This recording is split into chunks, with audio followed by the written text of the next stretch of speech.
பிரியமானவர்களே, அன்பர் இயேசுவின் நாமத்தில் வாழ்த்துக்கள். யோசுவாவின் புத்தகம் 2ஆம் அதிகாரம் 11வது வசனம். உங்கள் தேவனாகிய கர்த்தரே உயர வானத்திலும் கீழே பூமியிலும் தேவனானவர். என்ன ஒரு அழகான வசனம். உங்க தேவன் தான்ப்பா. உயர வானத்திலும் தாழ பூமியிலும் தேவன் அவர்தான். யார் சொன்னா? ராகாப் அப்படிங்கிற வேசி. அவங்க எங்க வாழ்ந்துட்டு இருந்தாங்களா? கானான் தேசத்துல வாழ்ந்து கொண்டு இருந்தார்கள். அப்பொழுது அவங்க ஒரு காரியத்தை கேள்விப்பட்டாங்க. சிவந்த சமுத்திரத்தை கடந்து வர தேவனாகிய கர்த்தர் தன்னுடைய ஜனங்களுக்கு உதவி செய்தார்.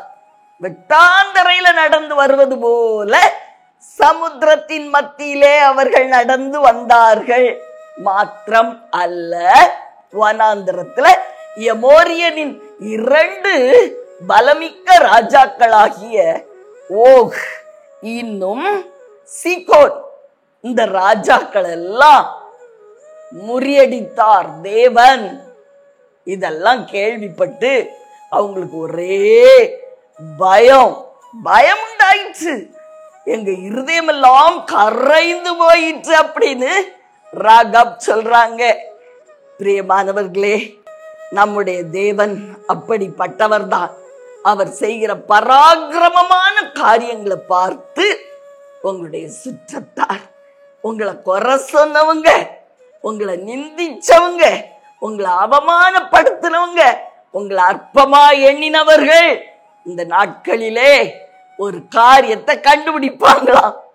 என்ன கண்டுபிடிப்பாங்க?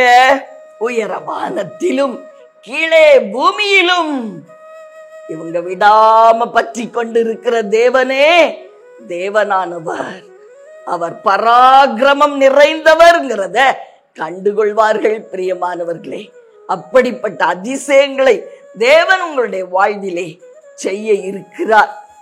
அவர் உங்களோடு கூட இருந்து செய்கிற காரியத்தை பார்த்து உங்களுடைய சுற்றத்தார், உறவினர்கள், நண்பர்கள் எல்லாரும் ஒரு காரியத்தை கண்டுபிடிப்பாங்களா?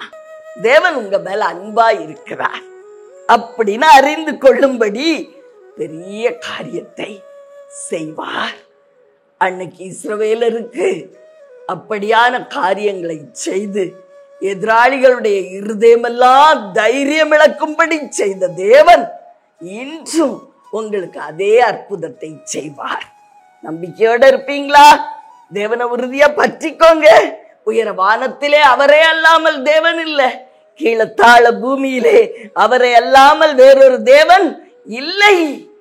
உங்களுக்காக ஜெபிக்கட்டுமா? பிரியமானவர்களே, அன்பின் பரலோக தகப்பனே, அருமையான நல்ல ரட்சகரே, ஆவியான அன்பு தெய்வமே, மேலே வானத்திலும் தாழ கீழே பூமியிலும் எங்கள் தேவனாகிய கர்த்தரே அல்லாமல் வேறே தேவன் இல்லை என்று எங்களை சுற்றி வாழ்றவங்க எல்லாரும், எங்களை நிந்திச்சவங்க, சிறுமப்படுத்தினவங்க, அவமானப்படுத்தினவங்க, இவங்க எங்க எந்திரிப்பாங்கன்னு சொன்னவங்க எல்லாரும் கண்டுகொள்ளும்படி அன்னைக்கு இஸ்ரவேலர் கண்களுக்கு முன்பதாக அற்புதம் செய்த தேவன் இன்றும் எங்களுடைய வாழ்விலே அதே காரியத்தை செய்து அன்னைக்கு எதிராளிகளுடைய இருதயமெல்லாம் நடுங்கும்படி செய்தீரே, அதே போல எங்களுடைய எதிராளிகளுடைய உள்ளமெல்லாம் நடுங்கும்படி செய்துவிடும் நாதா. இன்னைக்கு உயிரோடு இருக்கிறீரே, உயிரோடு இருக்கிற தெய்வத்தை நாங்க ஆராதிக்கிறோமே அப்பா. உங்களுடைய இயற்கைக்கு அப்பாற்பட்ட அன்புக்குள்ள ஒப்பு கொடுக்கிறேன் இயேசுவின் நாமத்தில் பிதாவே, ஆமென்.